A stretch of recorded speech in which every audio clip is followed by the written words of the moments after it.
Hey, so in today's video, we're going to be discussing the 1997 Berserk TV show as well as the Berserk manga written by Kentaro Miura.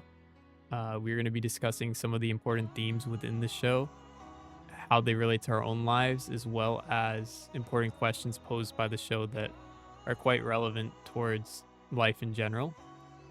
So, we're going to talk about, is there predeterminism in life? If so, does free will exist? Can our fates be altered? And what is the cost of ambition too great in achieving one's dreams? These are all important themes discussed in Berserk, and we are going to start this off with the intro to the Berserk 1997 show, which will talk about predeterminism. In this world, is the destiny of mankind controlled by some transcendental entity or law? Is it like the hand of God hovering above? At least it is true that man has no control, even over his own will. So, what the intro is discussing is a concept called predeterminism. Predeterminism is a philosophy that all events of history, past, present, and future, have been preordained or known by God, fate, or some other force.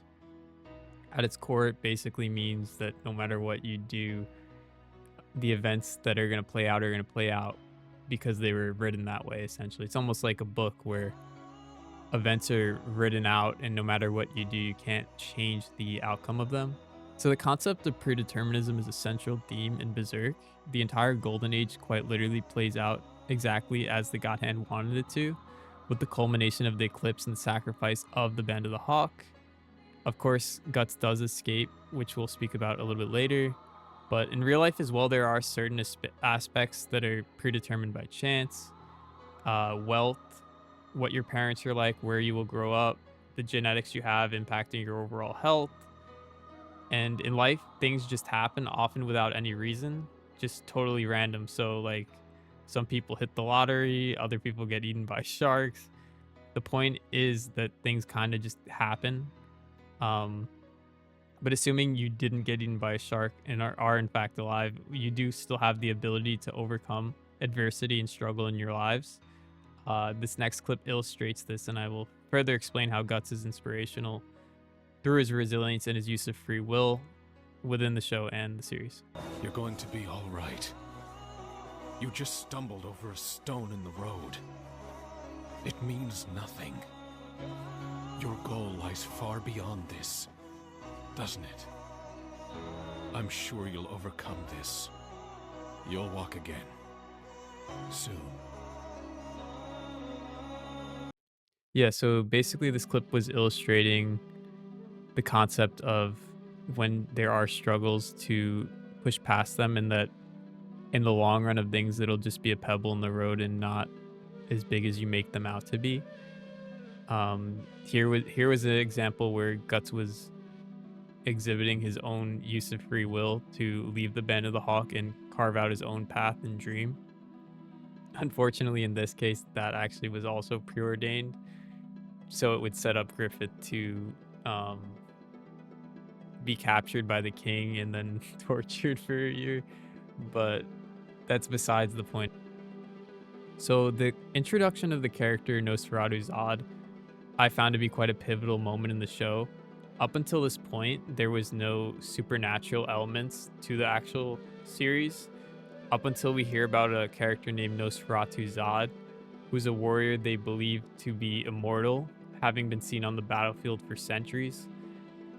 Guts shows up to a castle raid where he walks past dozens of his men who were murdered by Zod, and the men outside are telling him, like, don't go in there, like, you can't win.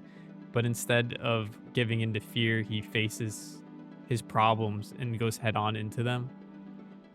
Zod is literally an insurmountable obstacle within the show and series. He's outside of the material world, and Guts is just immortal, but he still persists in the face of adversity, fighting an assortment of apostles throughout the manga and series. This mentality of Guts is inspiring because he always fights and persists in life no matter what his challenges are. I think this is a good mindset to have, not just for the show, but in general. that no matter what obstacles come within to your life, uh, people aren't actually fighting monsters, hopefully, but just dealing with daily struggles. People do deal with loss of family members, illness, heartbreak, financial struggles, all sorts of, human issues, which I think the show is kind of, in a sense, alluding to that. Like, you have all these fantastical beings and like elements of like extremes, but uh, in reality, this is like a metaphor for like reality where like every day you're always going to have a new struggle or something you have to deal with and overcome. And it's important to have a good mindset and face things head on instead of giving up. This next section will cover ambition and dreams, and what better way to illustrate the main dream of the show than to hear it from Griffith's own mouth himself. On the battlefield, a soldier's life is worth no more than a silver coin, as if it were nothing. Most men's lives are controlled by a handful of nobles for the convenience of royalty, while even a king should be unable to live his life as he pleases. We all are swept by this tide known as fate, until we eventually leave this world. We will run out of time, and the tide of life will recede before we know who we really are. In this world, there must be one man whose preordained course of life is the key to ruling the world, regardless of his existing social position or class. This scene did honestly depict Griffith in a pretty good light, in the sense that he really believes in wanting to achieve his own dream. And I thought it was pretty touching how he talked about how the tide of life, and there really isn't so much time in life to like figure out who you really are and do what you really want oftentimes. And the idea of having a dream that guides you and to have something to work towards is in itself like a really beautiful idea. And the fact that he even mentions that regardless of, social class or anything limiting you, he believes that regardless of who you are, you should be able to achieve your dream. So the concept of ambition and dreams is a central portion of Berserk. The entire series of the Golden Age, all the way up until the Eclipse, is all about the ambition of Griffith and his dream of having his own kingdom. Growing up, it's clear that Griffith comes from a very poor family, and he hopes to achieve having his own kingdom, probably to make up for his lack of having these material things growing up. Griffith is very ambitious. He trains to become the best swordsman. He becomes very charismatic so he could build up an army. But with this dream comes many costs. Early on, it's made clear that a young soldier within his troop does die, and it does weigh on his conscience. It's very hard on him, but as humans do, he justifies it, and he thinks this boy did die for his dream, right? And because of this, if he doesn't achieve his dream, he has that sunk cost. That boy died for his dream. So now he needs to achieve that dream. If he doesn't do it, it was all for nothing.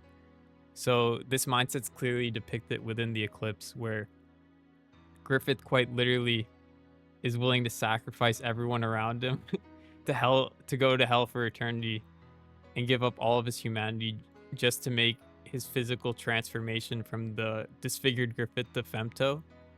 So like he gains his kingdom and he gets everything he wants in the end, but he also has to give up everything that made him human in the first place.